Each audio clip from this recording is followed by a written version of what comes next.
Kumar, please.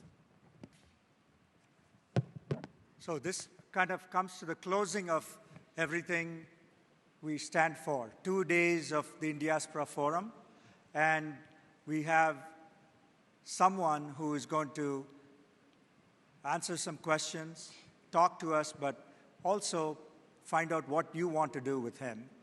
And at the end, hopefully, we'll all meditate and leave this place with a sense of calm, with a sense of purpose, with positive thoughts, with all the things that are going on in the world. I thought none other than Gurudev should be the one to come here and speak to us, work with us, and really let us go from here on our journeys. So we will have Gurudev kind of lead us on a session. But before that, one thing, can everybody come forward a bit so that we can experience Gurudev's energy? And please take any seat in the front. Please, all of you, just come up front, because this is a very special occasion for all of us. Thank you. Please come up. And I've been trying to get Gurudev for 3 years now. And finally, we were lucky enough to get him to join us. So without further ado, as soon as they're situated, I will turn it over to Gurudev himself.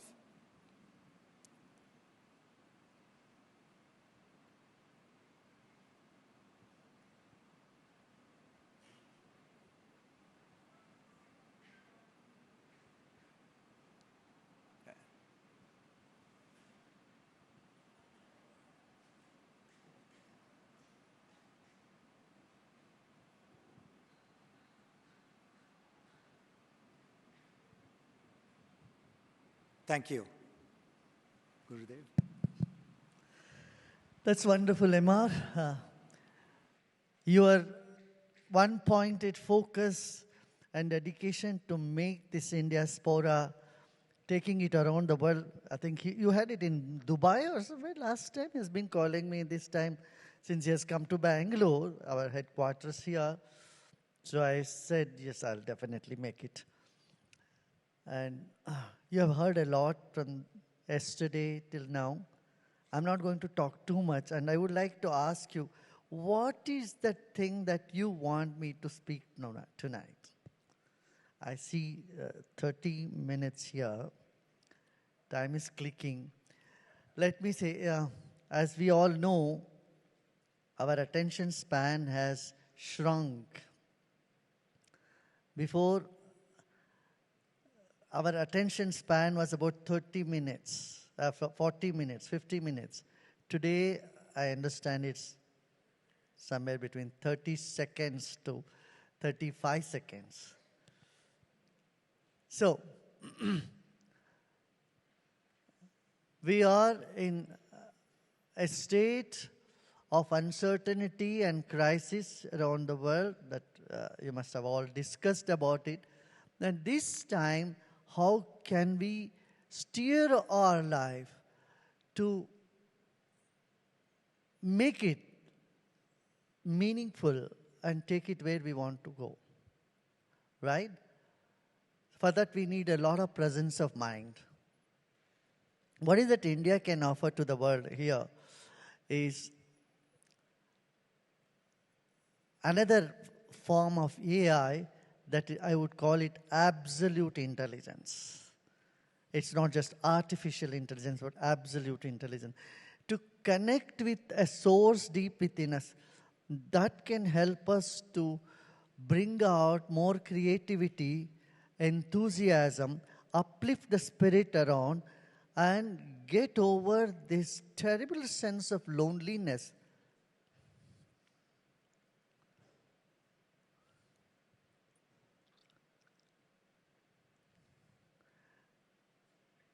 The terrible sense of loneliness that our planet is today facing. I know America itself has 47% of the population suffering from loneliness, and you have a loneliness ministry in UK, United Kingdom, and Europe. We don't even have to talk about it.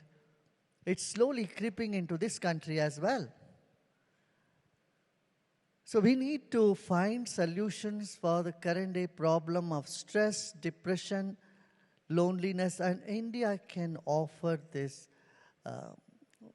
beyond the wildest imagination of the world. I know you must be aware about 192 nations coming together and declaring World Meditation Day on 6th of December 2024.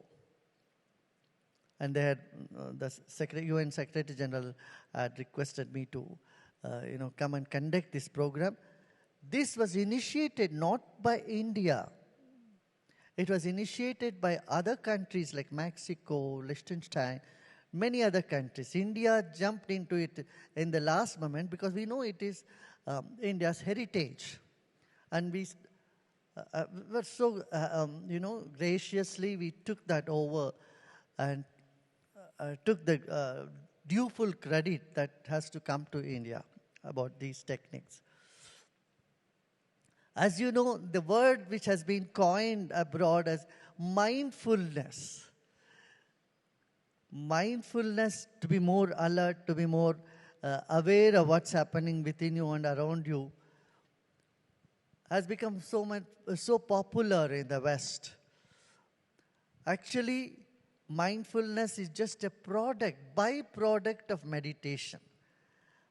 There was a sense of aversion for meditation in the West for a long time because they think meditation immediately points towards the East. India, Japan, China, these countries, we own sort of meditation, the word.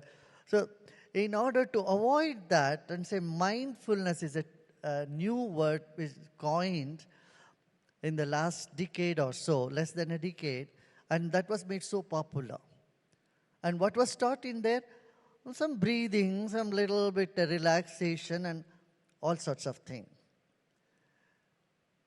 And today, the scientists have many evidence-based research in which 100 plus benefits have come to human society just through this.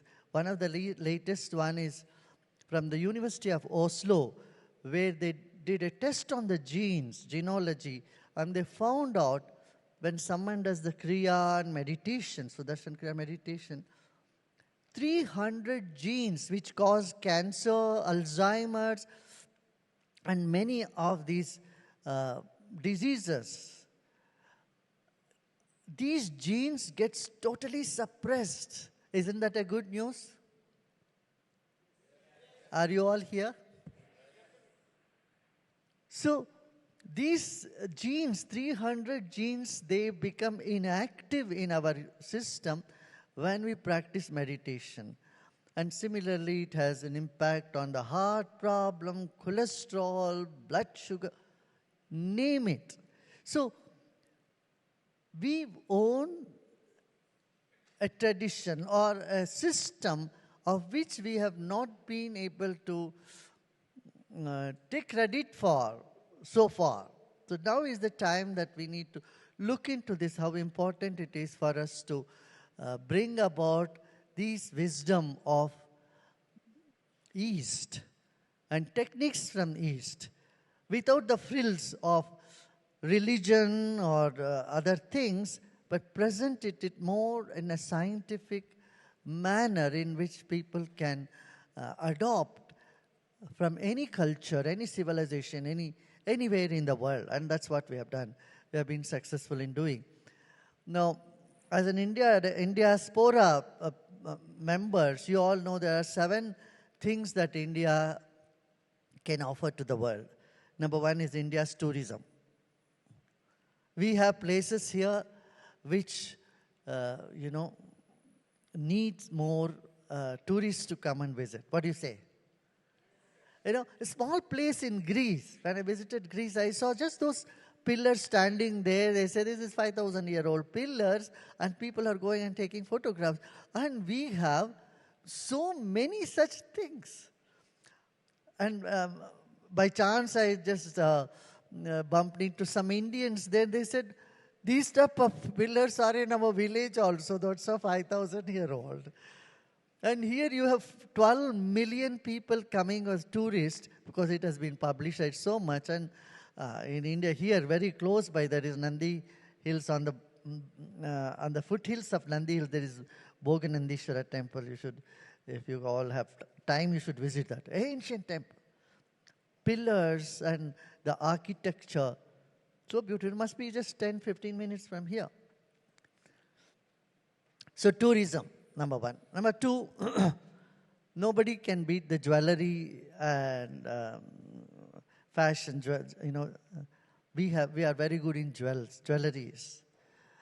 And the third one, cuisine. India has so many type of varieties of food. 56,000 type of dishes were prepared. We did a program called Annam Brahma, which Prime Minister Narendra Modi came and inaugurated that. I mean, he took part of that. We had people cook different type of cuisine that, we have not even heard about it. Every province have got some speciality. If you go to Tamil Nadu, you have adrisam, you have kaisuttu murukku. That's the murukku that's done with the hand. It's very unique in Tamil Nadu. You can't get it in other parts of this country. Similarly, you go to Hyderabad, there is Pootarekulu.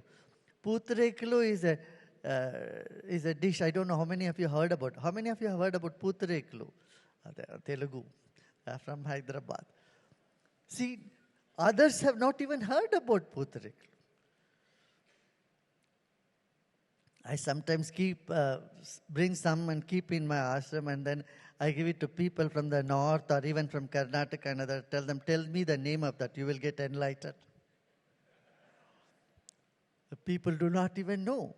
So, types of food.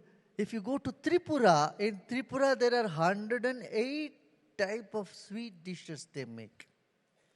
108 type of sweet dishes in Tripura, remote part of this country. So, food.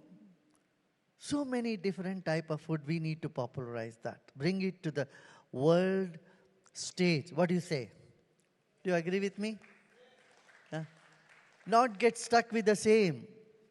They're much better than donuts. The donuts that, the unhealthy donuts that has become so popular. And we are bringing those things in this country. But we have many things here which can be exported to the whole world. If some of you want to take these things, we would like to provide you all the thing that is necessary, all the basics for that, information, knowledge about that. Then food. Then Ayurveda. Ayurveda has so many good things. We have one of the best Ayurvedic hospital here in Bengaluru. It's just about 2 hours from here. And people come from all over the world. And when doctors give up, and they come here, and just with the pulse diagnosis, they find it so amazing healing happening. Ayurveda has transformed people, Ayurveda. Then, of course, yoga and spirituality. Today in the world, more than 2 billion people are practicing yoga. Even yoga, when I was in Texas, a lady had come, American lady. She said, "We are teaching yoga and it is doing so good, but we have sanitized yoga from all the other things." I said, "What do you mean by sanitization?" "No, we have removed all the Sanskrit and all that stuff." I say, "Okay, if we sanitize Apple computer and take out the Apple, would you accept it?" Om is the trademark for this, for yoga, which is part of what has been taught for more than 5,000 years, and you want to sanitize that. This is nothing but piracy. Don't you agree? How many of you think it is piracy? And to say beer yoga, But, I tell you, it's so alarming to see how knowledge can be distorted. You have some of the apps from America, and they lead you to Yoga Nidra. It's not Yoga Nidra, it's complete confusion in people's mind. Meditation, we'll do a short meditation. Amor has asked me to conduct. Meditation is to relax the body, take and the mind. Instead of doing that, they give more work to the brain. They say, oh, imagine you're walking in the beach, and you're holding the hand of someone very dear to you. Now the person starts thinking, someone dear, I have two kids. Who is more dear to me? Whose hand am I holding? Am I holding the hand of my wife or my girlfriend? This sort of, instead of getting into meditation, you get into a trip of imagination and you get up more tired. This is not Yoga Nidra. This is not meditation. So, unscientific way of relaxation has been promoted on all these apps. Most of the apps, I wouldn't say every one of them. There are some good ones also. But whatever I saw, it's really ridiculous to promote something in the name of meditation which gives more work to your brain. Yeah, yoga and meditation, spirituality is the other one. Like this, if you go into it, garments, of course, we are very good in garment industry. So, these 7 different aspects of ancient lifestyle of India, or India's gift to the modern world, should be attended to, honored to, and science and technology, of course. IT is one of the things that we are very good at in this country. We are more knowledge-based industry. That's one of that. If we see also, the Silicon Valley is full of people from this country, this part of the world. That itself says that Indians are very good in IT, you see. So, are you all still here? So if you have some questions or you want to ask something, don't hesitate, and I'm here a few minutes. We'll talk, and then I'll lead you into meditation. I know you have heard a lot. Yeah. Guruji, next time I'll ensure that when I'm meeting you, I'll get you Putharekulu sweets for sure. It's a blessing to have being at your presence. As you mentioned, artificial intelligence is taking over the absolute intelligence of humans. What I'm trying to say is artificial intelligence is taking over the absolute intelligence of humans, resulting into many effects of not having right patience, relationships. It has got many other impact that it's going to have in the future as well. Please guide us or enlighten us how to find that balance, working with artificial intelligence and also, trying to understand our own intelligence. Thank you. We all take shower, we all brush our teeth and do all the things.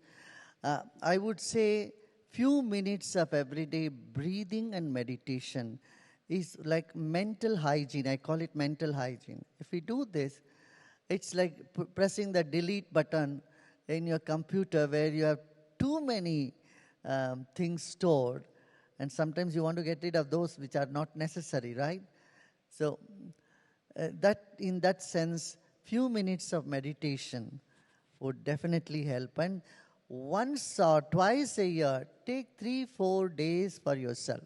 Align yourself with the nature, with the sunrise, sunset, and being with the nature, and then meditating, observing some silence can all enhance your energy level beyond your wild imagination.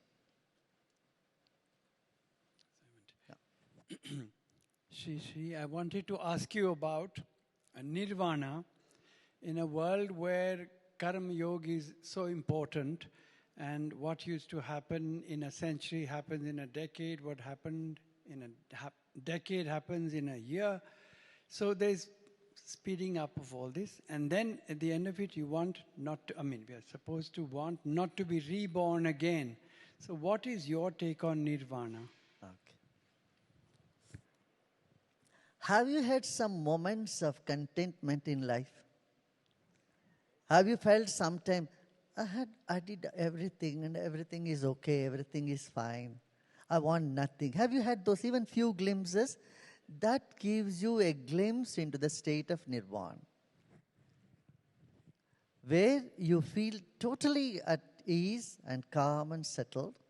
Like you are not just the spectator of a movie, but you know you are the director of the movie.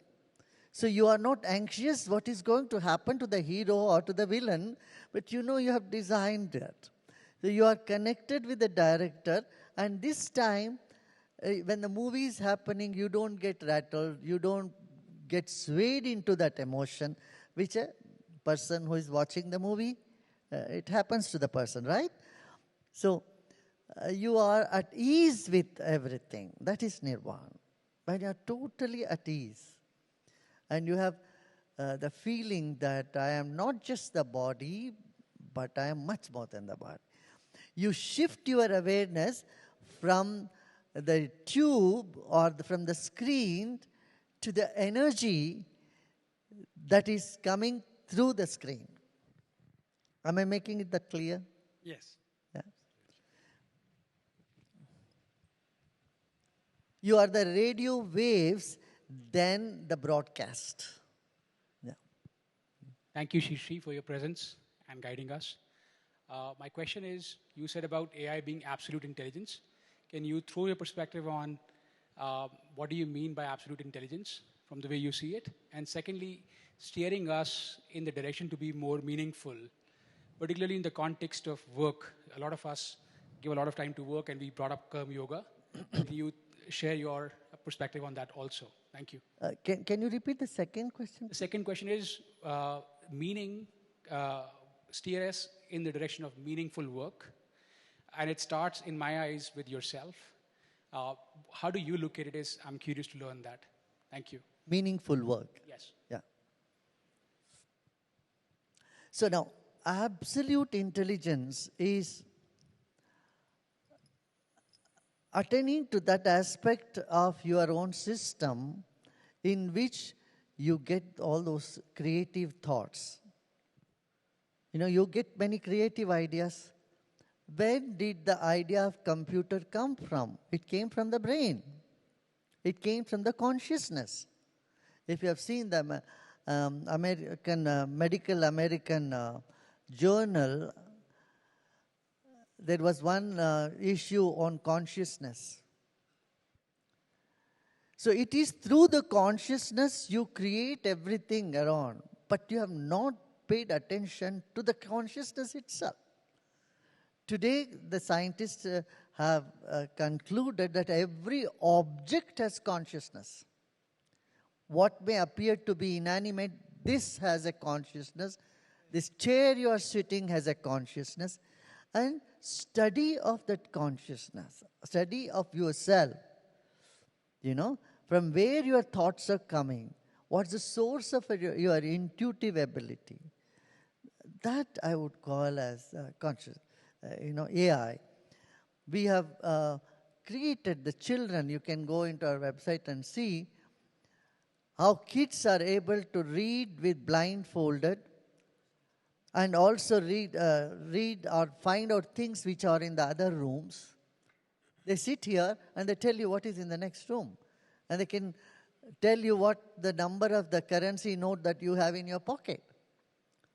And scientists are doing a lot of experiment today on that. They're just blown away.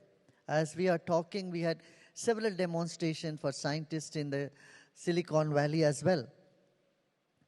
And we have trained 3 lakh children around the world today to be able to read things blindfolded and read things from the back of the head. And also guess and, they're enhancing their ability to see things beyond the 5 senses.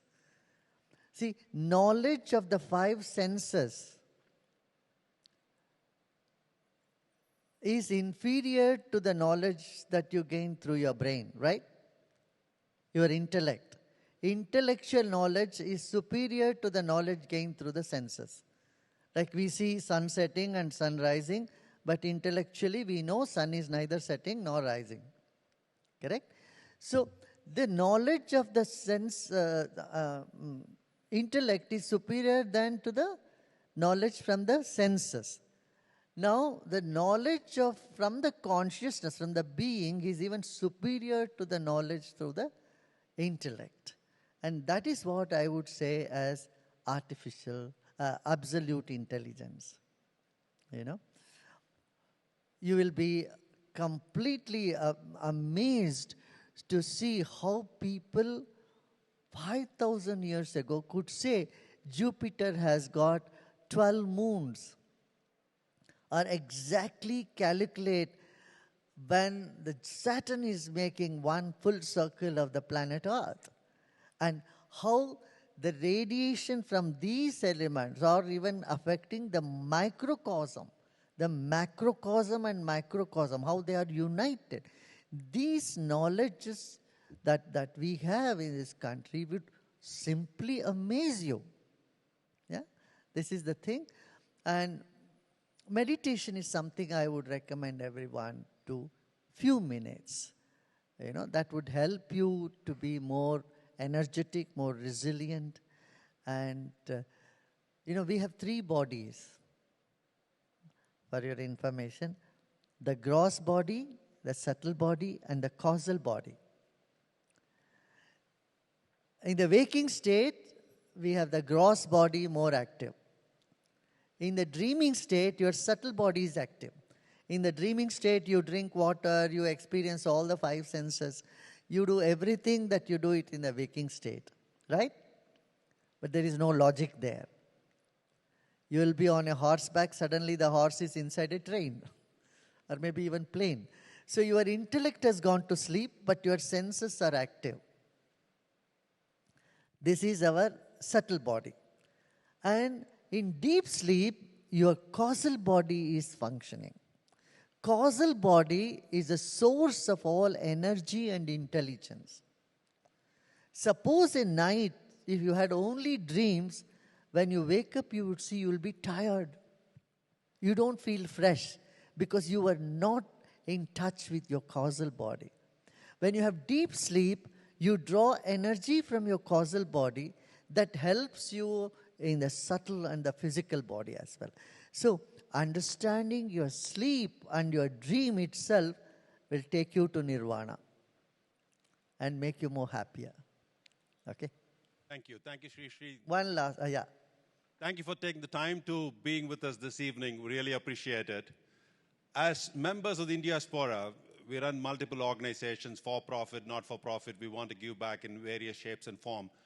Some of the conversations that happens inside the boardrooms and inside organizations is all about, now they talk about purpose. Every organization should have a purpose. Why do we exist? If we apply the same analogy to other human being, we as individuals, we as humans, how do we go about finding our purpose? Could you repeat the last sentence? How do we go about finding our purpose? Why How am I do here you in know this the purpose? How do you identify what is the purpose of our life, right? It seems to be a sort of confusion. We don't know what we are doing, how meaningful it is, right? Is that what you're asking, right? Yeah. I think it's good to keep this question, because this question will eliminate all that is which are frivolous, which is not, which doesn't have much meaning and purpose in life. Time to time, we will say, "Oh, this is frivolous. This doesn't make sense." So it's a vehicle by which you move forward in life. I always say, when you ask what is the purpose of life, someone who knows will not tell you. Someone who tells you doesn't know it. But keep the question alive. You can make a list of things which is not the purpose of your life. purpose of your life is not just to eat, sleep, drink, watch movies, and, and die one day. No, it's not the purpose of life. They're just part of it, existence. So this spirit of inquiry should be kept alive, and this is one of such questions which can keep our spirit of inquiry alive, so that unwanted, unnecessary things will just fall off our way and we keep moving ahead. And first of all, if this question comes, you should give a big pat on your back that, yeah, I am more aware now, more alert. I want to make things more purposeful. And that's good. You should keep it. But I would say, don't miss to do meditation. Take few days of silence. Go in deep within, and you can realize the source of energy within you. And what you thought you identify yourself with your profession or your personality or your traits are so small compared to who you really are. And when that happens, there is simply bliss oozing out of energy coming out of you. You feel so uplifted, and no more question remains. Okay. Shri Shri Ke Charno Mein Vandan. My name is Bhupendra Sethia. I've come from Australia. My question is, this is so powerful what we have, yoga, meditation, and this has been there for 5,000 years. Why don't we make this part of our education system, part of the curriculum? Why don't we mandate these in schools, that half an hour every day when students come, children come, is dedicated to yoga and meditation? Because this is so profound, and we can take that 2 billion number out of the 8 billion much closer to increasing that percentage of people who do practice. Yeah. And I've seen the effect and impact of this. I've got 2 young kids. My son, I take them to ashram every year for 7 days. And they now know what to eat, how to live life, and just that 7 days makes such a big impact on their everyday living. Imagine if this was part of the curriculum that we have in schools, it would be so great. So if you can make that noise, because you do sit with the politicians, with the authorities, and I think this is something we need to inculcate into our system. Thank you. I think I would leave that job to you guys. I think you people should take it up to the politicians. Me taking it will have a different connotation. Of course we are putting it in all our schools. We are reaching out to all the private and public institutions. We are doing. Today it's part of the induction program for engineering students in this country, because depression is so high and suicidal tendencies have become so big. And this has helped people to come out of it. We are doing our best. Still, medical faculties will have to accept for medical colleges. We are working on it. But it would be good from your side if you push this. We are also in several school districts in Massachusetts and New York, in the state of New York. There in America, they have found that this has reduced classroom violence to great extent.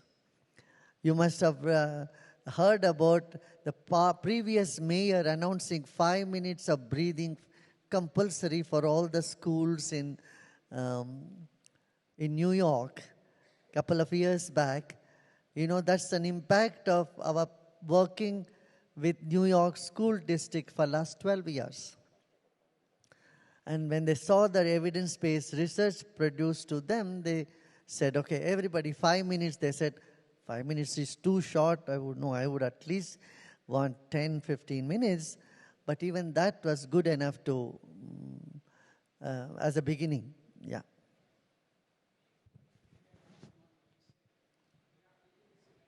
Mike, please.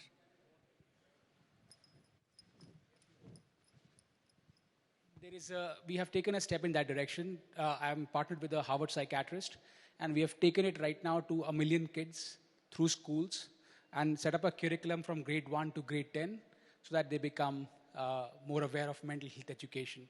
Just like how we learn maths, we learn each of these skills, and it's a stepwise progression. But it's a long journey. We are in 1 million kids today, and we have also published our outcomes and research papers, so there is evidence behind it.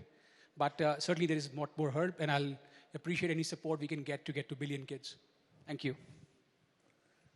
We would like all your support. We are all, if we all get together and take this mission of bringing health, awareness, wellness to people, reducing violence in society, making them more healthy, more friendly, more happier, we can bring a big difference. We can make a big difference.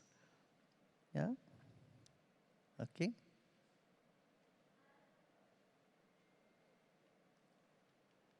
Yes?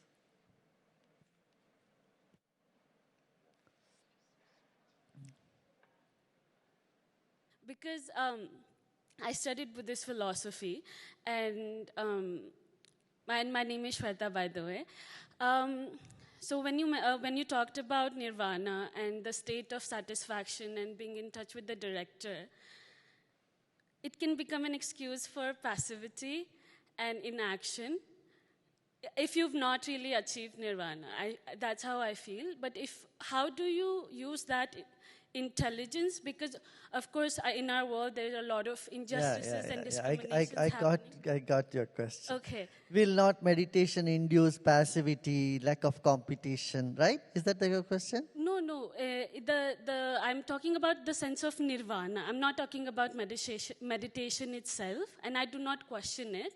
I'm just saying, how do you work from the sense of wisdom rather than make it an excuse for inaction? How do you engage in society where there is injustice happening? For example, if you get in touch with the director, then you're like, this is what the director wants, this is what's happening. How do you get back in touch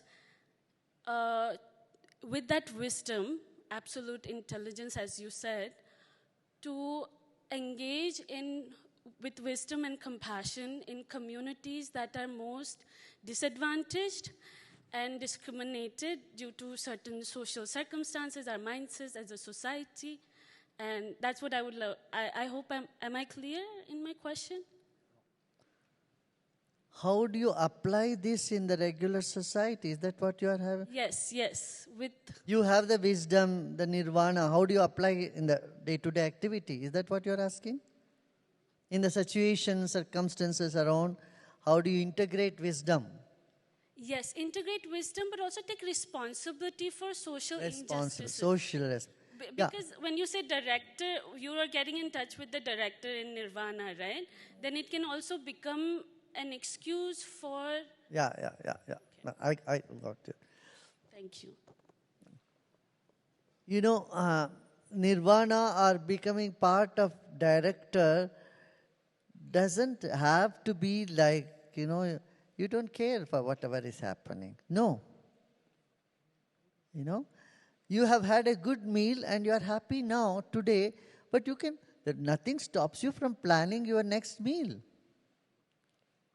Right? So, contentment is not opposed to creativity or action. Don't think only restlessness or frustration can bring more activity. Frustration cannot bring any creativity, for your information. You see, Afghanistan is the land which was much frustrated for so many 40 years of war, and no creative thing has come out of Afghanistan, for your information. Isn't that so? Yeah. So, we must keep these two. The restlessness is not dynamism. And contentment is not complacence. They are two different things. You can be content and you can be very dynamic. Here is an example for it. And you will find many examples. Yeah. Thank you. Have you, many of you must have experienced, your grandmother was quite content. She was very smiling, or even grandfather, and they were very active. Haven't you seen how many of you in your own home, the previous, a generation before that have found that your grandparents are very contented and very active? Can you raise your hand? Let me see. Look at that. Yeah, that shows. Okay? One last question I'll take. Thank you so much for your presence and time.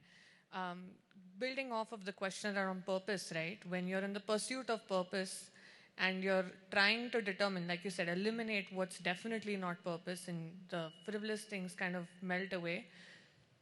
When you think you've arrived at purpose, what does that alignment feel like? Or how do you kind of find the match with the purpose? Because someone like you that clearly has great alignment with your purpose and that scales into impact, right? And how you continuously have energy to have that impact because you're so aligned with your purpose. How do you settle on that? I think it's the same question, you are putting it with a different words, isn't it? I think I'm trying to focus more on the alignment. Yeah, I get it, Yes. How do you figure that out, right? And there is confusion in the mind. Again, meditation. When you meditate, your intuition will just come up, and then intuition is always right. If it is not right, it was never intuition in the first place. Yeah? So, make use of your intuition, your inner gut feeling, and that says, yeah, this is the way I have to do. This is what I need to do. That will come up. But when mind is not clear and there's so much buzz happening in the mind, forget about your sense of connecting to your own gut feeling. You can't. Right? Thank you so much. Again, so meditation is the answer. And we have different type of meditation. Sometimes don't think just sitting once in a blue moon and doing 10 minutes, 15 minutes meditation will solve the whole thing. No, you need to invest a little bit time in it. Invest little bit time. You will never regret. Just take 4-5 days off, or even 4 days off, and come and be in part of our retreats. We have retreats all over the world happening. 4 days of time, if you invest a few hours of meditation with the right type of food and good sleep and good type exercises, you are there, You will feel yourself charged up. It has an impact on your skin, your brain health, and your heart, your lung, everything. It impacts your whole genealogy, your cellular age becomes younger. You will become much younger than what you are. Do I look like 70? You are quiet. That means you think I am. Am I older than? Do I look more older than 70 or 75 something?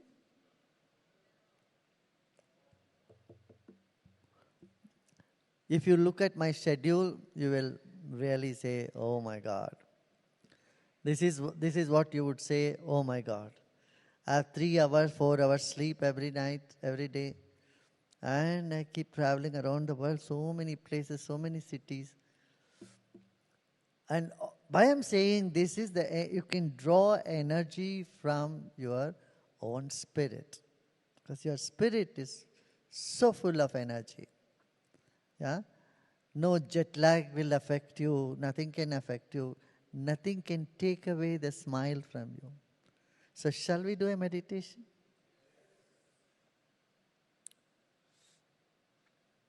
How much time do we have? So, we can reduce these lights and let's sit comfortably, easily. This is the real thing, some favorite part of.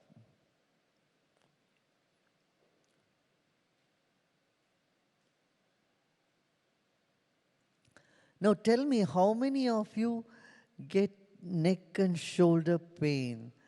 You have to work a lot on the computers and on the screen time. And how many of you feel the tiredness in your eyes or neck or shoulder? Can you raise your hands? Then I will give you one technique for that. Okay. Now what you need to do is you have to stretch your fingers wide. Can you do it, all of you? Stretch your fingers as wide as you can. It should pain. No pain, no gain. Is it paining? Stretch as much as you can. All the fingers, and then place it behind your head. And your thumbs at the TMJ. Thumbs should be in the front. All the 8 fingers in the back of the head, touching the back of your head. Keep your head firm. Is your thumb near your TMJ in the jaw joints? Yeah? Now what you do is just roll your eye to left and right, left and right, up and down. You are not moving your head, only your eyes. Left, right, up, down, left, right, up, down. And now roll your eye 3 times clockwise. And 3 times anti-clockwise. And then blink your eyes. Blink as fast as you can. Are you blinking? You don't need to blink only when you don't know the answer. Even when you know, you can blink. Blink faster, faster, faster. And then again roll 3 times clockwise and 3 times anti-clockwise. You may feel that some places your eye movements are stuck. Never mind, you continue. And then relax. And then shake your hands. Now you see. It's a 30-second exercise you can do any time in your desktop, when you're working on the desktop. Take a few minutes, it will help you. How many of you feel a relief already? Can you raise your hand? You have many such small techniques, you can do that. Okay? Now let's sit comfortably, easily. And let's shake our hands. Shake your hands. And let's shake off all the stress and all that we have heard from the morning, from yesterday. And relax. And stop shaking, eyes closed.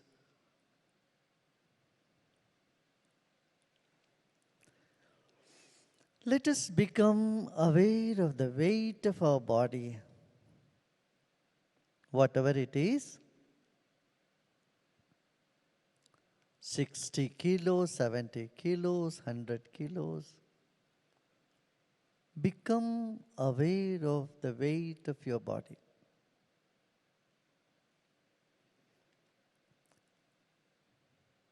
When we came to this planet, we weighed only 2.5 kilos or 3 kilos. And today we weigh 60, 70, 80 kilos. Let's place the weight of our body on the chair we are sitting.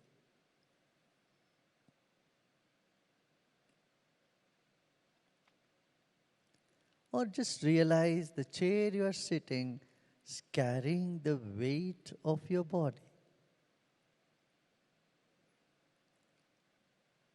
Our body is our most precious gift we have received.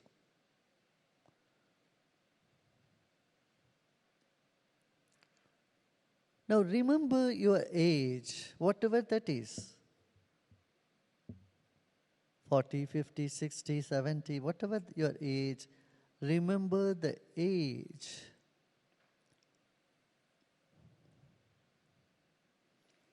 And your body will be with you for another 20, 30 years. And then the body will go back to this earth. Will become ashes or will dissolve into the 5 elements. Let us honor this precious gift to us from nature, from God. Let's take our attention to our feet and relax all the toes.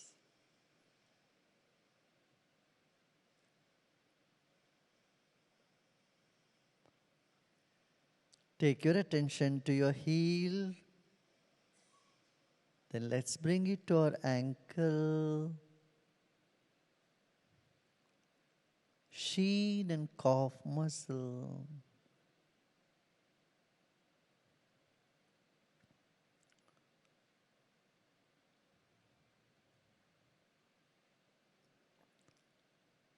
Knees and thighs. Let's take a deep breath in and let go, and let's relax our hips, lower abdomen, upper abdomen, the thorax region. Let's take a deep breath in and let go. Your shoulders and arms.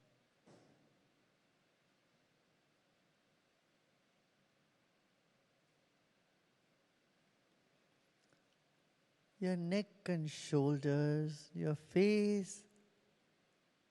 Let's keep a big smile on our face. As you smile, all the muscles in your face gets relaxation. Let's take a deep breath in. Hold the breath and breathe out and relax your shoulders even more.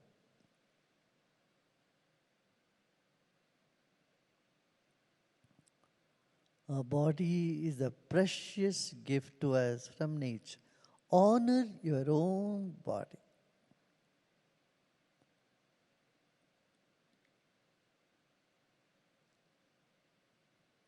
Let every cell of our body start to relax.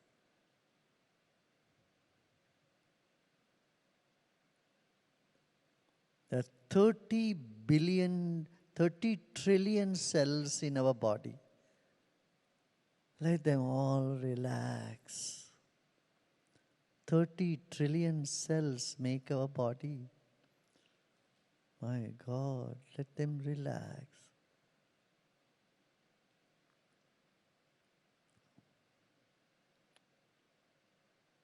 Let's come to the second dimension, the breath. It's the breath that is keeping our body alive. Let's pay attention to the process of breathing. Your breath is moving in and out. Moving in and out of the nostrils, filling your lungs and emptying it.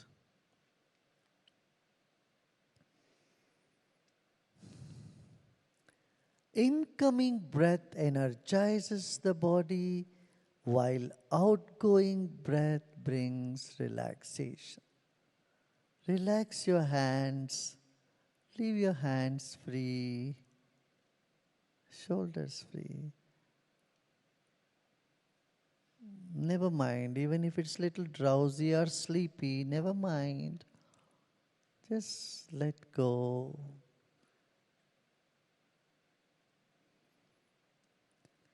Incoming breath is energizing every cell of your body, and outgoing breath is bringing relaxation. This phenomenon is happening all the time. Just be aware of it.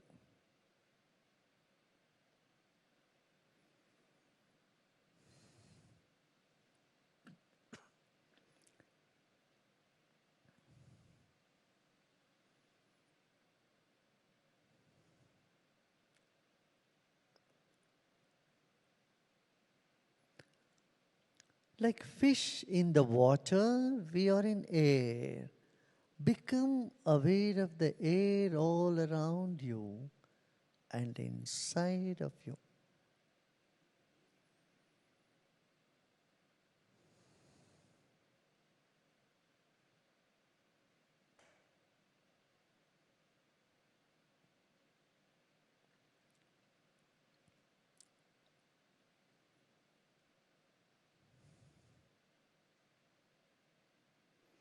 Let's move on to the third dimension, the mind. Our body is like the wick of a candle. Mind is like the flame all around it. Let's take another deep breath in and let go.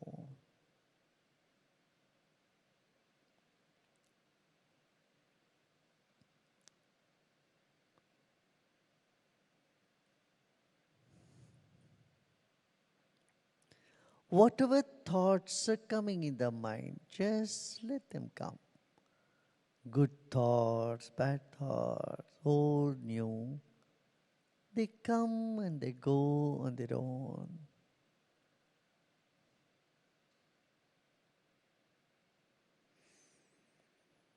Embrace all the thoughts as they come and relax and let go.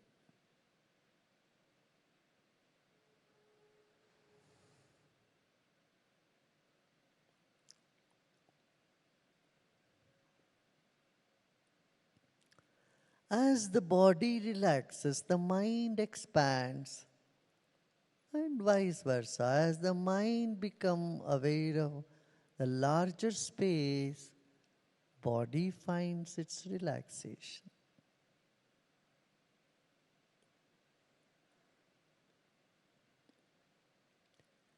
Just gently become aware of the walls of this hall without any effort.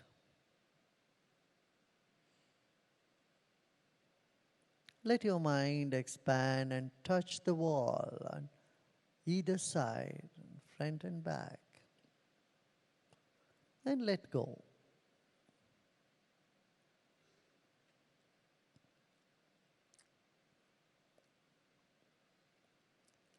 Let's take our attention to the top of the head and become aware of the empty space above your head.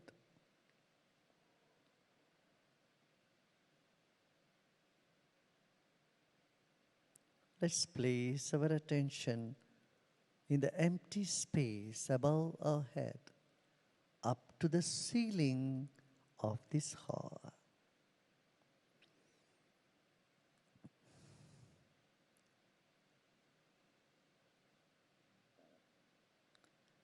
And let go of all your efforts.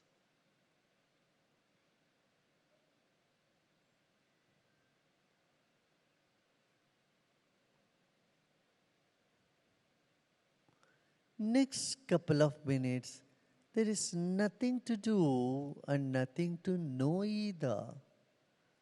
Just relax and let your attention, your consciousness expand.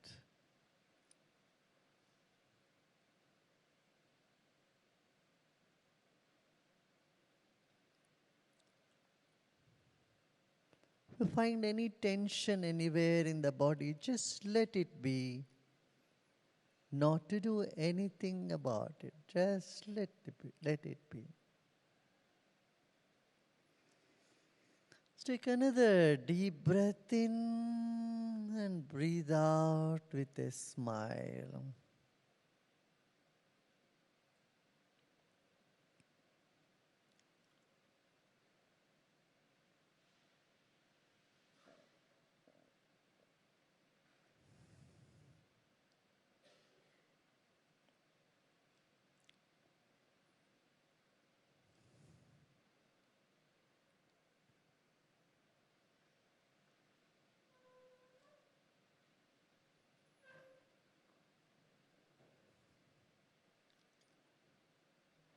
Let there be a smile on your face. And allow the smile to percolate through the whole body.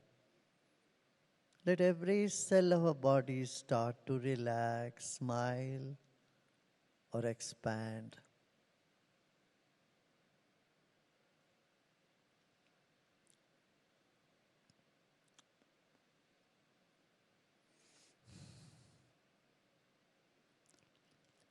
Om Shanti. Shanti,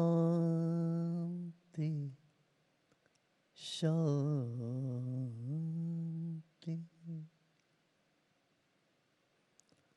Om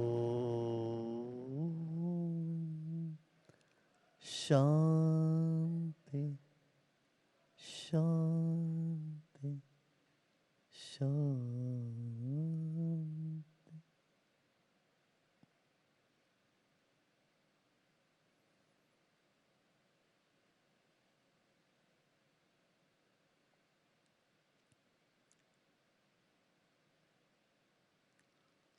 Slowly and gradually become aware of your body and surroundings. Let's take a deep breath in with a bigger smile and breathe out with a smile.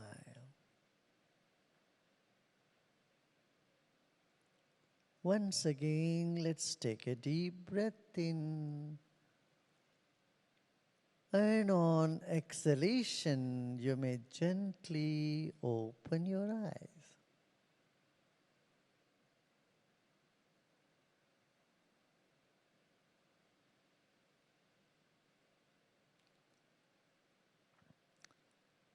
Was it good?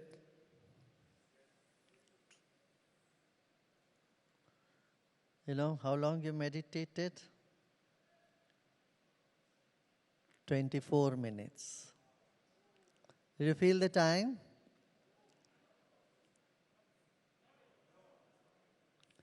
In the back? That's it. You know, we have this app, Art of Living app or Sattva app. I made number of meditation. You can just download them and on it and just sit and do it. Huh? MR, I'm done.